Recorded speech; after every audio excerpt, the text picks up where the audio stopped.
Magandang umaga po mga kanegs at welcome na naman po sa ating panibagong vlog. So yun mga kanegs, linisan po muna natin yung ating kawayan para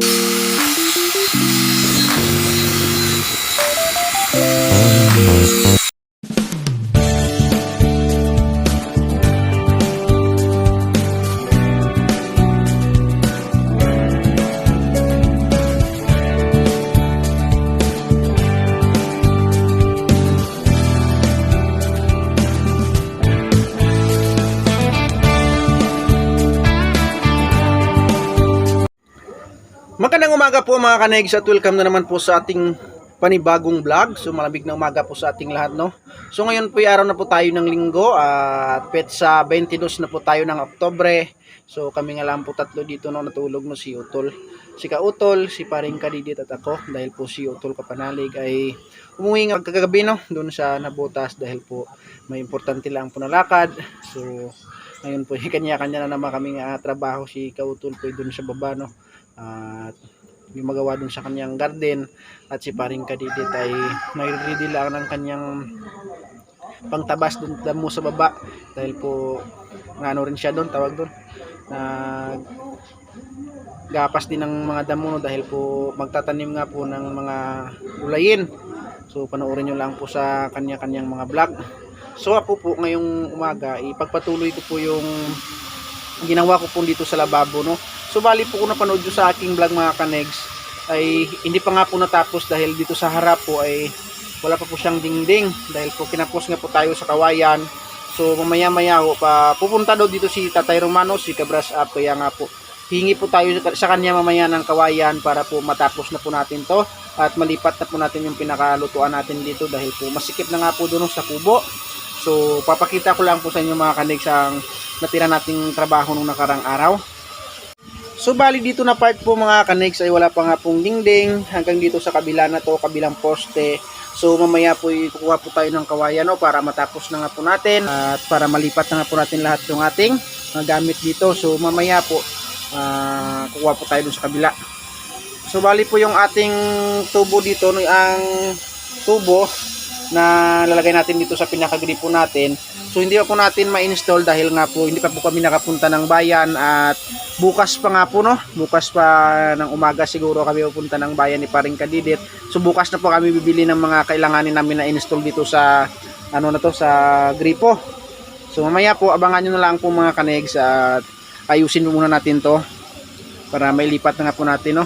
Pwede rin naman po tayo maghugas dito. Dito na nga po kami naghuhugas mga kanegs dahil nga po may stock na kaming tubig at pwede na rin hugasan. No, bali pansamantala po, nilagyan ko nga, nakita po kung tubo diyan. Yan po muna nilagay ko dyan sa pinakaagusan ng ating tubig galing sa lababo. Yan. So tatanggalin ko rin po yan pag nakabili po ng medyo mahaba-haba.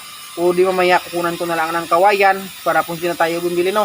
Kung napanood nyo sa aking vlog nung nakaraan na kawayan na lang ang ilalagay natin diyan.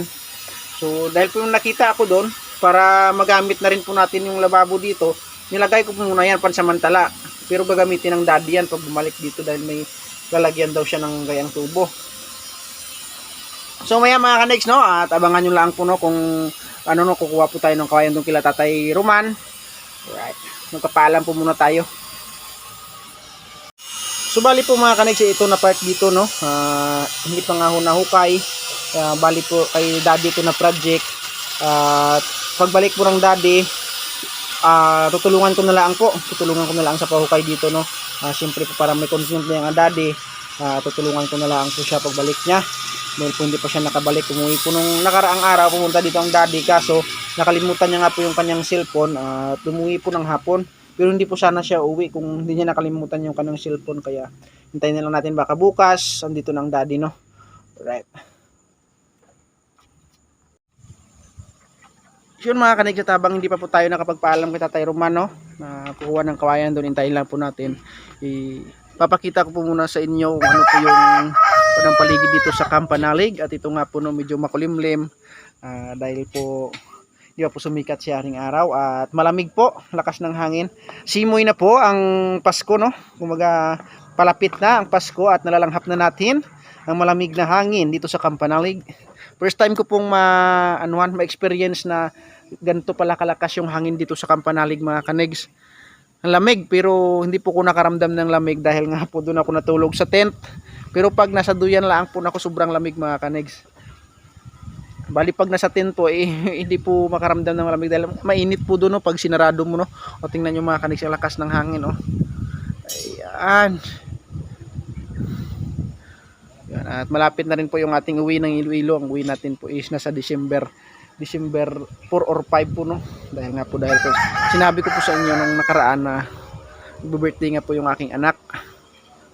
At hindi na po ako nakahingi doon kay Tatay Roman ng kawayan, no. So nakita ko po pala, mayroon po palang kawayan na kinuha kami kahapon, no, doon sa ginawang poste ng tawag doon, yung unang wifi nila utol dito. Matibay pa naman po at ito nga po siya, no. At meron pa po naman ako natirang isa nung ginamit ko doon sa pinakasahig ng ating lababo. So ito na lang po yung ating bibiyakin at ito na lang gawin natin pinakadingding doon mga kanegs.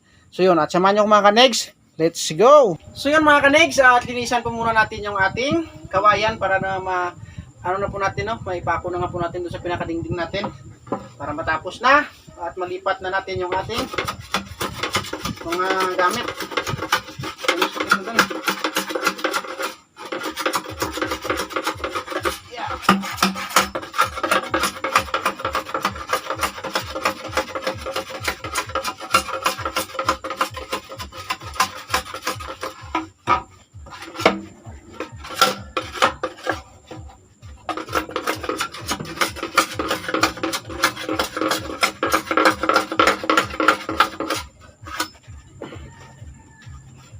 Kasya na to siguro 3-4.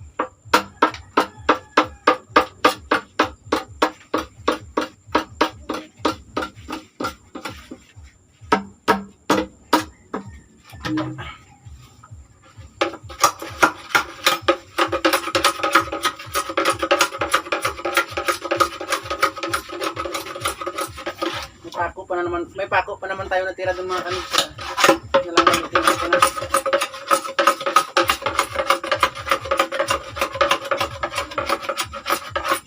Mamaya po ilagyan po natin ng pinakalagyan ng mga baso natin sa taas. At sa baba po, pwede natin ilagay doon yung mga ating kaldero. Wali.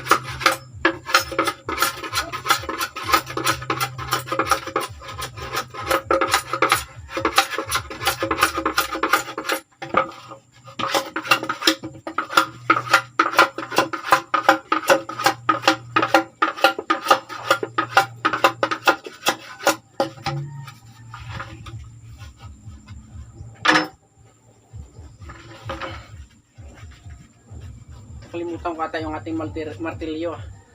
Kukunin ko po muna doon mga kanegs. So ngayon po mga kanegs, gagamit naman po tayo ng pait para biyakin po natin itong ating kawayan.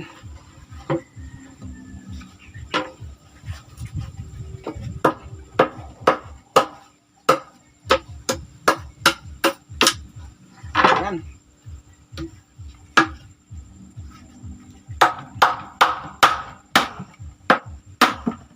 Ayan.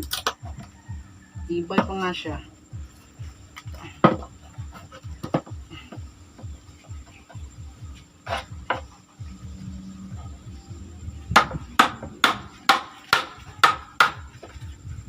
Kaya ito pala po yung ginawa nilang poste ng parabolic.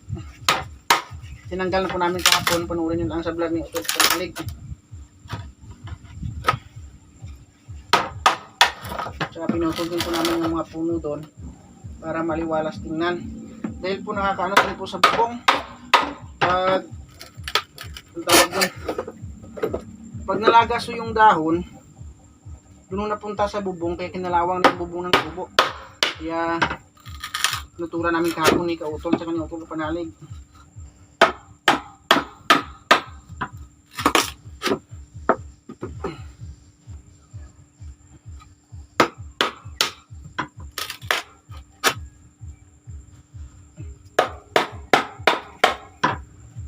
Yung dalawa busy-busy yung kanilang ginagawang garden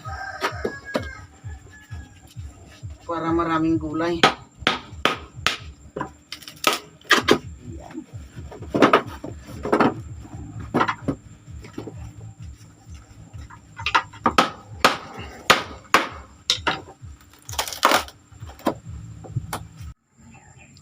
At yun na nga po mga kanegs, tatapos na nga po nating biyakin yung ating kawayan, no?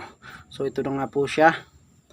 So maya maya po linisan lang po natin para po may kabit na natin doon sa ating ano, no, pinakalababo, kanyang dingding. Yan. So yun mga kanegs, at linisan po muna natin yung ating kawayan para matanggal yung kanyang mga tawag yan, buko.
So na nga po mga kanegs, tapos na nga po natin linisan yung ating kawayan, no? So hanap lang po tayo ng pampatayo natin doon ng kuan, yung pinakapamakuan, para po mapako na po natin to at may kabit na nga po natin doon sa ating pinaka ano ng lababo, no? Ayan. So siguro po kasya na to, ilang piraso is 2, 4, 6, 8, 10, 12, 4, 6, 8, 10, 12, 13 lang pala, 13. Itong maliliit po, lagyan po natin na may dun sa pinakagilid, dun sa may gilid na yon, para ibarin po siya, no? Hindi siya kagaya nitong malaki na to. Ito po pagsamasamahin natin to, pero ito po ibahin po natin para maganda siya po tingnan. Ayan. So update ko lang po kayo mamaya mga kaliks pag nalagay na natin tong ating pinakadingding doon. So yun mga kaniks, at may nakita nga po ako dong 2x3, no? 2x3 na kukulamber. So ito po yung gawin natin pinakapamakuan. Gagayatin lang po natin ng circular, no? Ayan. Para matibay siya.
matapos din. Pahinga muna, pahinga. Puro putik ah.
Mga kanisya at na ano na nga po natin, ano, kayat na po natin yung ating pinakamakuan.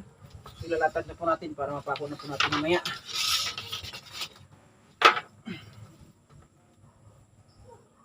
Ayan. Ito. Nasa loob.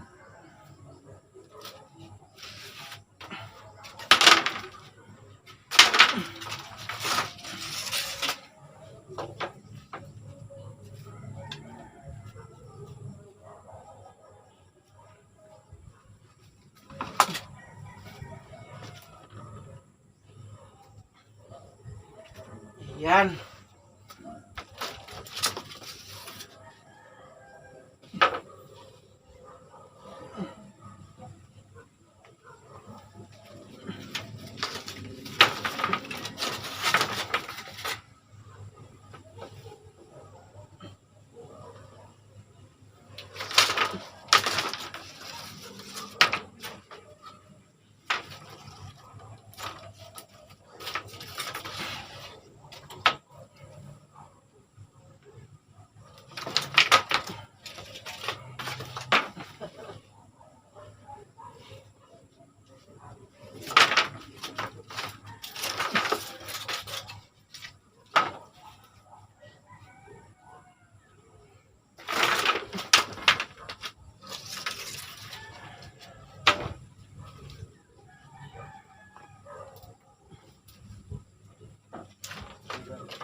Ano yan? Wala lang. Ay, wala lang.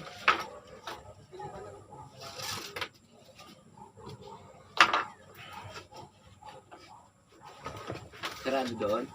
Doon siya yung pinaka... Lababo?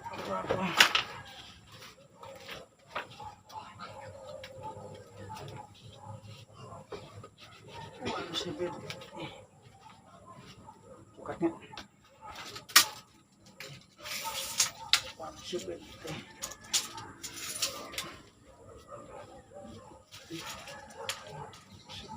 Ito ba? Talatag na po natin mga kanig, papakuan lang po natin maya maya. Mga kanig, papakuan lang po natin.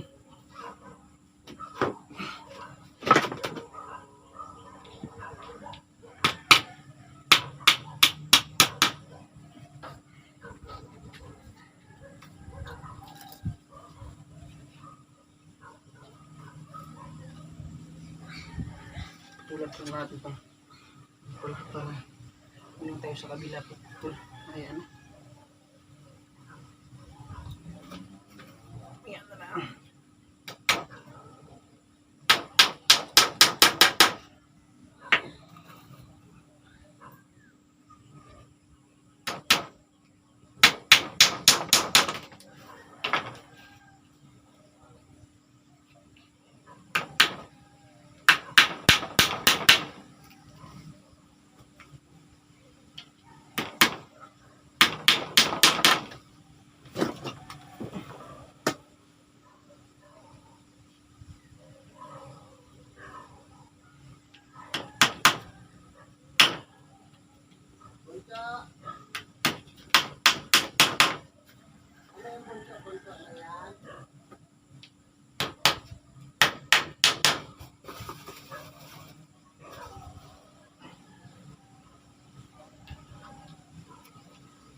Yan, tatako na nga po natin ang isa.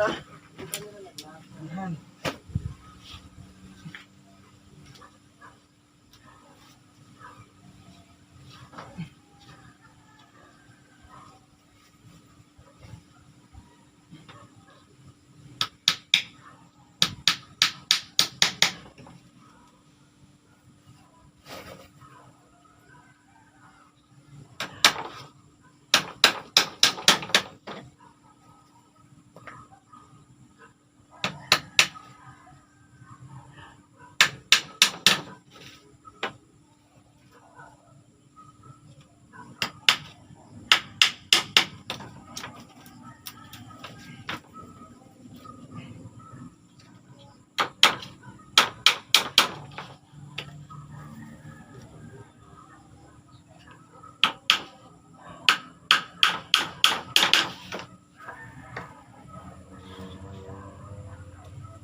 Yan, at napako na nga po natin sa gitna na lang.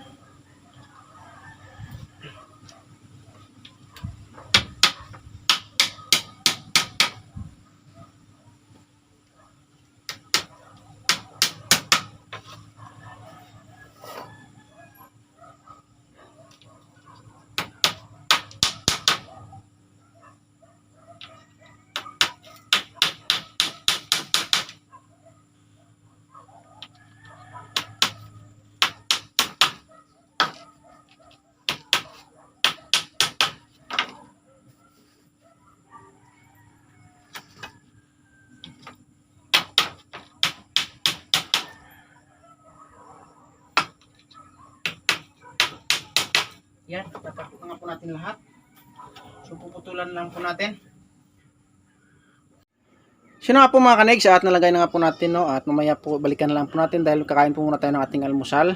Ipit po muna natin mamaya yan para matibay po siya, no, dahil maiksi lang po yung ating pako.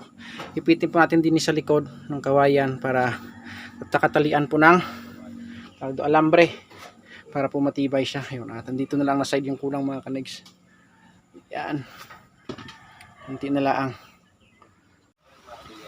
So na nga po mga kanegs, at tapos na nga po yung kabit natin yung dingding ng ating pinakakusina dito, no. At ito na nga po. Yan. At hanggang doon po sa gilid, nalagyan ko na rin po. At nilipat ko rin po yung nilipat rin po namin yung mga gamit dito sa taas. At yung mesa. Yan. Siyempre po dito na po tayo magluluto. So nalipat na po natin, no. At pagpasensyahan nyo po muna dahil po hindi po tayo nakaligpit nung ginawan po ng linis tayo ng kawayan at hindi pa natin natapon. So mamaya na po natin itapon. Nagluto po muna ako ng ating pangtanghalian. Yun, at nalipat ko rin po dito yung pinaka ng tawag doon ng mga plato lalagyan. At dami po pong linisin, no. Yan, so yun mga kanigsa, at kakatapos lang po namin kumain, no. At syempre po dahil tapos na rin po nating ayusin tong ating pinakakusina dito. So hanggang dito na lang po muna tapusin itong ating vlog at makita-kita po tayo sa next video. Maraming salamat po at maraming salamat po sa lahat ng walang sawang nanonood ng aking vlog dito sa Team Kapanalig, no. At siyempre po sa lahat ng solid supporters Team Kapanalig, siyempre una kay Kamarin Dimaranan, kay Sir Robert Enriquez, kay Sir Lagalag 44, kay Mamumpa, maraming salamat po, no. At sa inyong lahat mga kanegs, no, hindi ko man po kayo maisa-isa pero alam niyo na po kung sino kayo at lagi po kayo mag-ingat. God bless you all and I love you all. Bye bye.